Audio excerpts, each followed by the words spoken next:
have Kieran Gilmurray, and this man has spoken at many different events, is an avid speaker, has written a book, and has been in the tech industry for over 30 years. And he'll be telling us why 72% of businesses make the wrong decisions and how to make the right ones. So I think that needs no more than that to let him get started on this. Thank you so much. Alrighty. Good to meet you, folks. We've very limited time, so I'm going to talk really quickly. There's a lot of slides that I have to go through today. I promise not to mention ChatGPT beyond that one moment that I've just mentioned. That might be a relief to lots of people. Look, my background's automation, artificial intelligence, data analytics. I've won 5 global awards in the last year. I've written a book on organizational business transformation. This talk, by the way, is the first time I've given this, so it's either going to be brilliant or I'm going to die in my ass. I never mind which it is. This is on decision intelligence. It's a book coming out in June, but it's a Gartner hot trend as well. So let me jump in and let's see where we get to. Imagine a situation where machines look at the decisions that you make, score the decisions that you make, evaluate how you made those decisions, and then recommend the next time a better way of making a decision. That is the world of decision intelligence, and that's what we're going to talk about today. We're going to look at 4 topics. Why is decision making critical? There's lots of stats and analytics out there at this moment to talk about that. One of them, the best I've seen, maybe it backs up the book, but one of the best I've seen is Bain. It says 95%, or there is a 95% correlation between the decisions you make and your business performance. And I'm going to talk about that in a moment, because when we think about business, sometimes we think about commercial businesses and everything else. But if you look at the healthcare industry, you could literally save, and this is statistics and analysis done by reputable research companies, 10 million extra lives a year if we make better decisions in those contexts. But I'm going to look at why is decision making critical? Why do we make bad decisions? Notice it said us, not businesses. How do we make better decisions? Because I better send you away with a better idea of going about this. And then how do you actually go about implementing this? If we take McKinsey stats, it says the S&P 500, they cost them over $250 million a year by making ineffectual decision making.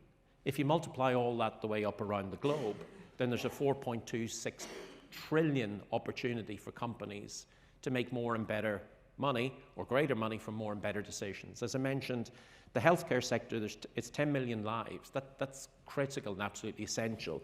If we actually used AI and machine learning to reduce fraud, risk, and everything else in the healthcare sector, we could double the impact of the benefits that we've got at this moment in time. Why do we make bad decisions? There are 2 reasons.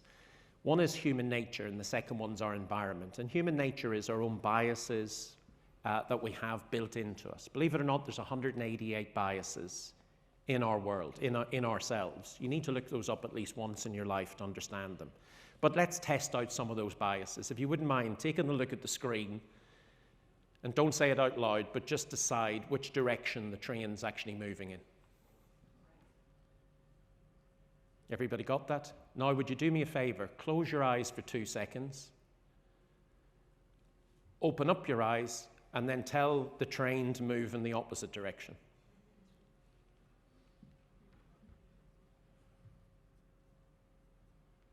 Should start to move. That's us building in or telling us, our brain, what to think and what to do. Another example here. Which direction of the box is actually moving in?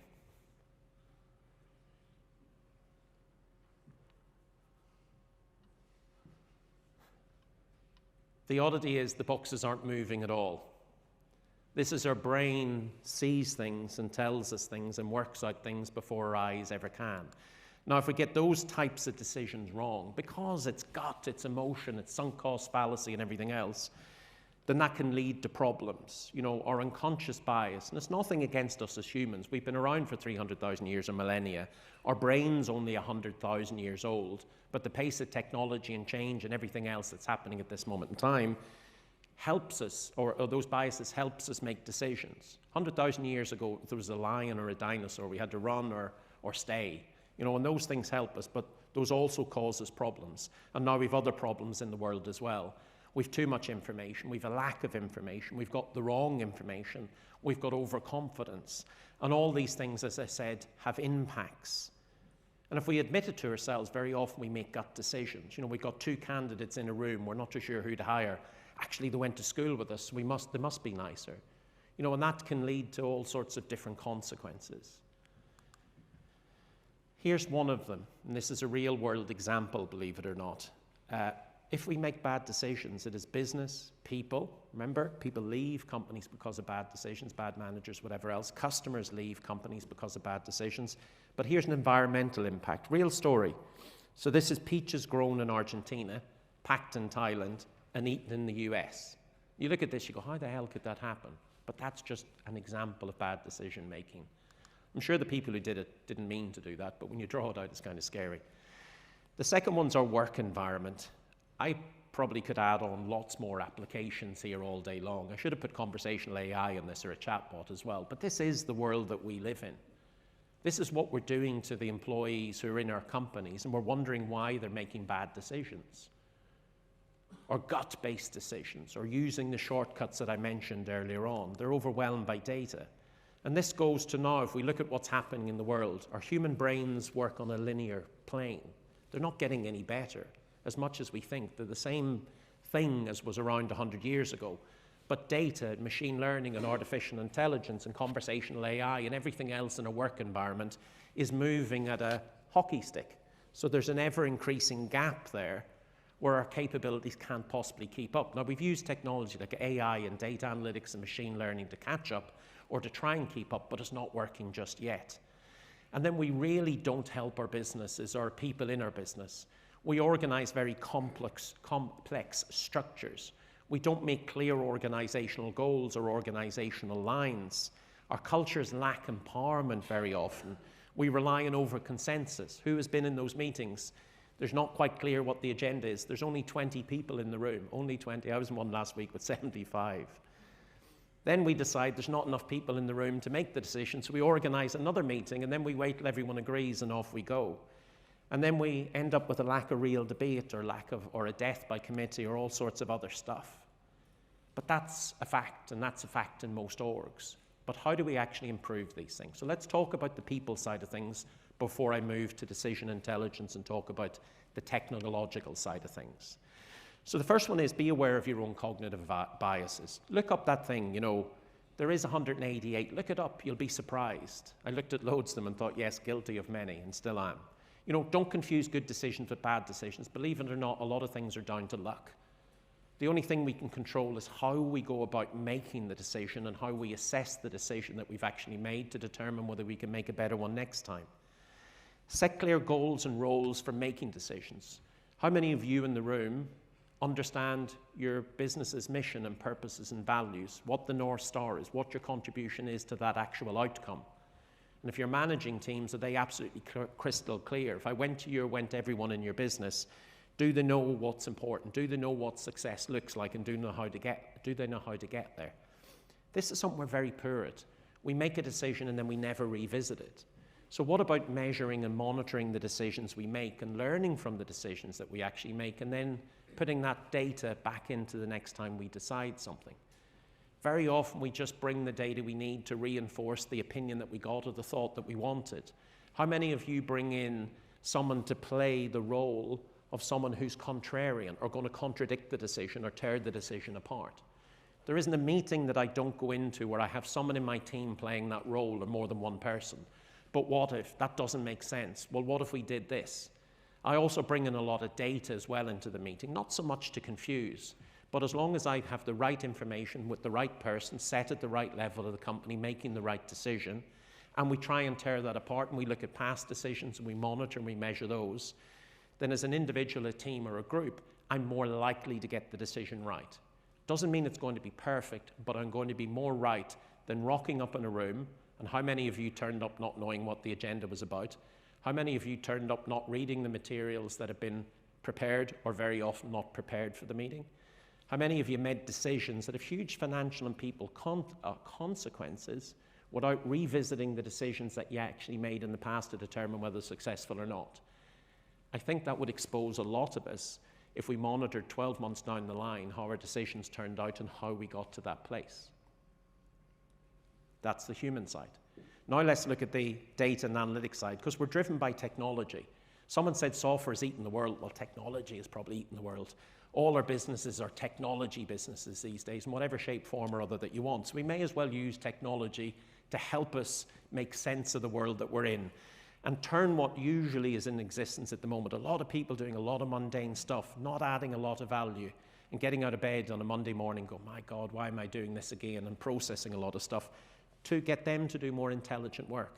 So what if we augment and automate and support their decision making with better technology like RPA, conversational AI, or conversational business applications? And I'll explain what those are in a moment. But this is what we got in our orgs at the moment, or this is what's been delivered to date. So on the left-hand side, you'll recognize task automation and process automation, which is APIs, RPA, workflow technologies. Those have existed for some time. On the right-hand side, you have descriptive analytics. In other words, I'm using data analytics and tooling to understand what happened in the past, describe it. How many did I sell? How many do I buy, or whatever else? Then I use predictive analytics, so I'm using AI and machine learning and all sorts of whatever other AI you want to project forward with a degree of confidence. So if last month 70% of the 100 people bought my product, well, chances are 70% will buy it this month. And I can get more or less accurate by putting more and better data in and more and better analytics. Predictive analytics allows me to determine, I actually want this outcome. Here's what I want to get to, a certain profit number, a certain fraud reduction number, whatever else, and then work back from the mathematics to work out what do I need to do in business to get the result at the end of the day. And in the middle of this is decision focus or decision intelligence, where we combine the best of those in an application to make this make sense. I'm going to look at and talk about 3 layers of decision making: decision support, decision augmentation, decision automation. The broadest layer is the bottom. That's where we're going to give people information like data analytics in the moment that they need it, in the role that they need it, and they have the decision-making authority to make sense of that data and act upon it. Decision augmentation is using type like natural language processing or automation to help them make a decision. It's not making the decision for them, but the information's there. I worked in an insurance brokerage for 13 years. Every time someone came to renew, we knew the propensity and the likelihood of someone renewing. Is it over 80? Is it over 60? Is it over 50? What do we charge them? What do we not charge them?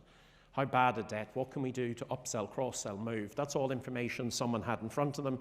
They could make a great decision. And then decision automation is the stuff where there's volumes of decision to be made. And we can automate those to remove the cognitive load upon everybody in our businesses. 3 examples you recognize in the real world. Decision support, motorway signposts. Not making the decisions for us, but in the moment that we need the data, it's there. Decision augmentation, sat-nav, noise, there's traffic coming this way, move in this other direction. A decision automation, self-driving cars. Or all these things exist. Where can decision intelligence be used? Everywhere, absolutely everywhere inside of a business. How many of this product do I buy? How many people do I hire? How many calls do I make to customers to allow me to do this? How much marketing spend do I need to put in place? How do you go about putting this actually in place? First one is understand what your business goals are. Understand the decisions that need to be put in place to make you achieve or get to your business goals. And then you categorize those decisions in terms of the frequency and the complexity. And what you're going to try and do the first time round is look at the low frequency, low complexity items and try and put decision support systems in place that help people make the decisions in that context. Dashboards, data analytics, suggested direction. Remember, go back to the motorway sign so they know what to do, but they're making the decision. The second one is decision augmentation. Higher frequency, but the simplicity is a little bit less. So again, what you want to do is put in front of individuals dashboards with data and analytics and insight and recommendations, if you notice the bottom right-hand side. Do this because we're suggesting this, because we've ran the numbers, we've looked at the data, we've assessed the decision in the past, and this is what we think you should do. And decision automation is those relatively simple, high-frequency things. You should never need to check these decisions. They should just be happening inside of an organization. Imagine if this cognitive load come off you and you were free to do whatever you want to do. And that's where we can use, and I've seen lots of this today, the CAI, the conversational decision-making tools, the robots and whatever else, the AI in behind. Let that make the decisions and let everything flow seamlessly with no friction through your organization. So how do you do this? Always the question. Well, you need to build a decision intelligence platform. You need the data, you need the decisions, you need some actions and tools that's going to take that action, and then you need to assess the impact of that. You have all these tools, you have all this equipment inside of your business. You look on the left-hand side, you see the multitude of apps that's feeding the system and the data. You see the analysis, the engines, the NLP, the AI, and whatever else that's helping you interpret and understand it. And then you can use other technology and tools to help you make decisions or present decisions on screen, and then you can act upon it. Let's build this out, because there's always going to be internal and external data that you need to take into your organization to build out a data fabric of some sort or other. We have this: machine learning, automation, statistics. We need to get the data in, we need to normalize the data, we need to put the data there that's needed for the decisions. We need people in the business, and this is key, to understand how the data got there and how the analytics went in place. Otherwise, it's black box thinking. And when you process this data and you generate a decision or a support decision for someone, that can come up on screen. So you've got your fabric in place, you've got your decisions, now you execute. And the key bit here is build that loop in. Get the data to look at the decisions that was made. Get the data to look at the outcomes of the decisions that happened and the consequences of them. Feed that back into the system. So all of a sudden, as I said at the start, if the machine is looking at the data and understanding how it's put together and looking at understanding what was the outcome of those decisions, then it can support you to make better decisions the next time round. Because what you're trying to ultimately do through this methodology is turn it from people using guts and bias and inference and speed and whatever else of decision making that's all in their head, to try and create a collective brain inside your organization where all of this knowledge is literally internalized. It's produced into a data engine, a data fabric of some sort. So next time there's a decision to be made, the machine can tell you what to do, or at least very much suggest it. You're seeing a lot of that in generative AI at the moment, where it's collecting intelligence built in the past to give you a suggestion into the future. What are the benefits of you actually making better decisions inside your organization? I mentioned, bottom right, 10 million lives, double the budget. But think about this as well. If you can improve decision making by 10 or 20 or up to 60% inside your organization, you're going to get better business outcomes. Not only that, you're going to get better employee outcomes. I heard in the last talk, people are actually happier now, not less happy in work, because automation and conversational agents and Tracy or whatever else is helping them do things. Your customers will be a lot happier as well. So the employee and personal experience will be a lot better. So what are we trying to transform from? People making decisions supported by machines to an era of people making decisions guided by people. Where do you begin? 5 steps. Assess and score your decisions inside your organization. Work out what are the key decisions you need to make. Start making changes now. Make people aware of the cognitive biases. Organize your meetings better. Assess and score the outcomes of decisions that you've made in the past. Get the data and the decision making into the hands of people who can make great decisions. And those people are usually right beside the moment where these things need to happen, and very often we block them or we stop them from having data that allows them to do something slightly better. And then use the technology you got. The conversational business applications like Druid AI offer inside of the room, the RPAs of the world, the CAIs, the ALs and machine learning to allow you to implement this decision-making machine. Oh, one thing I do want to say though, just out loud, might not go back. This isn't just about technology, and I heard it from the last speaker as well.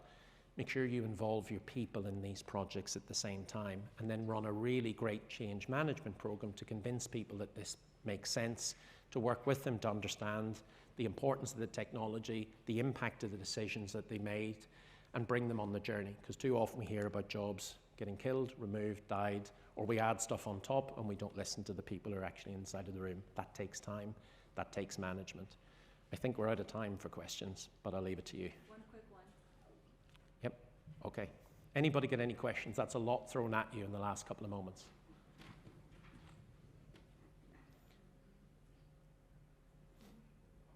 I'd be personally relieved if there's none.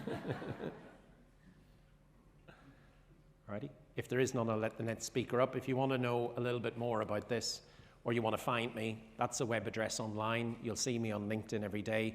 Or if you want to talk about the conversational business application that I mentioned earlier on, that sits on top of all of your current applications with one single interface that allows you to use any multimodal method to talk to it. Then the colleagues from Druid are in the room at the stand just as you walk inside of the door. I appreciate your time today. Thank you so much.